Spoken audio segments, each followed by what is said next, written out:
What would happen if the Phantom Troupe were suddenly teleported into our world? What can we do? Would we try to fight them? And if so, would we win or lose? Or would we try to negotiate with them?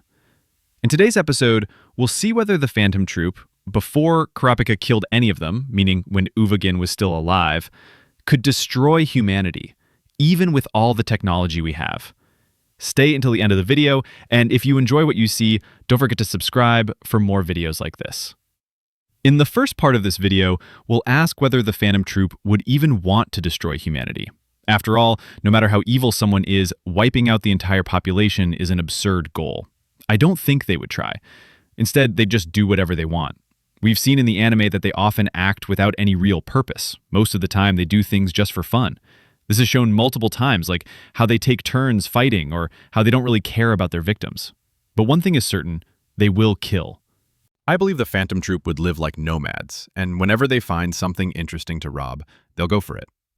Humanity, in this scenario, might try to negotiate with them, but it would definitely fail. I believe no matter what we offer, it wouldn't be enough, because they don't want money. They want the freedom to do whatever they want.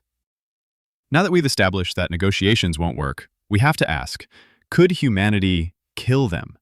That's also why I chose the troupe from before Uvagin died, because he's the only one we've seen fighting regular armed humans in detail.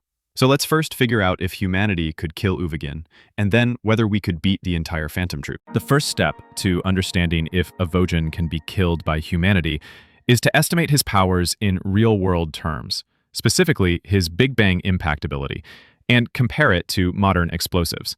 Time to put on our nerd glasses and do some math.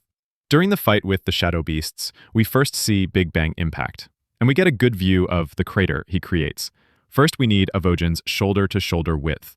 You can't find this info anywhere, but for a normal man, it's about 40 centimeters. Avogin isn't normal, though, so let's use Arnold Schwarzenegger's measurement, about 60 centimeters or 24 inches. That width fits across the crater roughly 57 times, which means the crater's diameter is about 34 meters, or 112 feet. To create a crater like that, you'd need around 3,000 kilograms of TNT, or 6,600 pounds. So Avogin's punch is comparable to the GBU-43B Moab, also known as the mother of all bombs. And we don't even know if that was his full power. His aura was red when he used Big Bang Impact, and it turns red again when he says he's using 50% of his power against Kurapika. So his full strength might be double that, meaning around 6,000 kilograms of TNT, or 13,200 pounds, comparable to the T-12 Cloudmaker and Earthquake Bomb. Now that we've seen how strong Avogin is, let's look at what humanity could do. First, we can cross off conventional firearms. I don't think even being shot multiple times would kill him. We've seen that sniper bullets just annoyed him. On the other hand, when he was hit with an anti-tank rocket, he said it hurt. But here's the thing. A rocket launcher carries only about 5 kilograms of explosives. The Tsar Bomba, the largest nuclear bomb ever tested, had the equivalent of 50 million tons of TNT, and that was only at half its potential.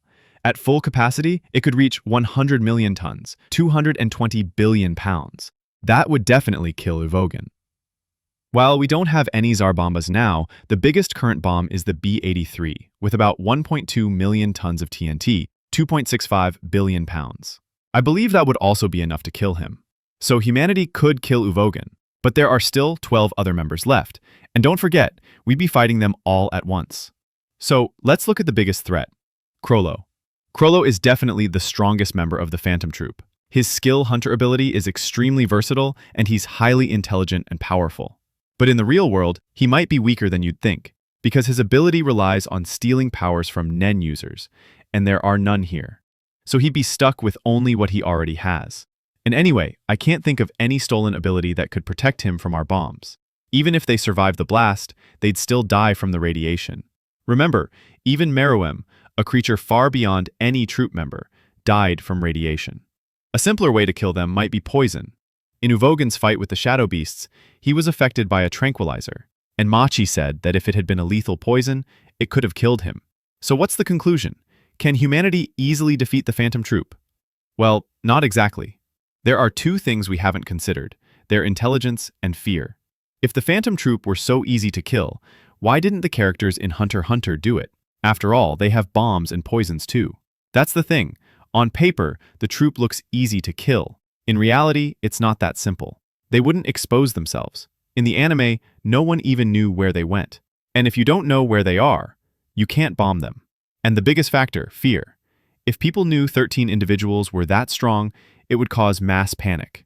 What's to stop the Phantom Troupe from manipulating people? Humans naturally gravitate toward the strong.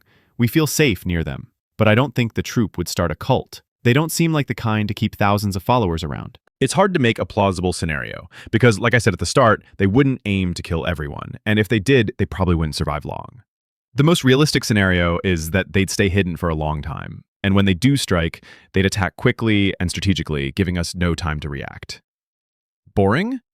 Maybe, but it's exactly what they do in the anime. Conclusion. Even though the Phantom Troupe is incredibly powerful, it would still be nearly impossible for them to destroy humanity. Most likely, it would end in a stalemate, or they'd eventually lose. In this episode, we saw that no matter how strong you are and how much you train, a mountain of steel is always stronger. Until next time, I wish you all the best. Goodbye.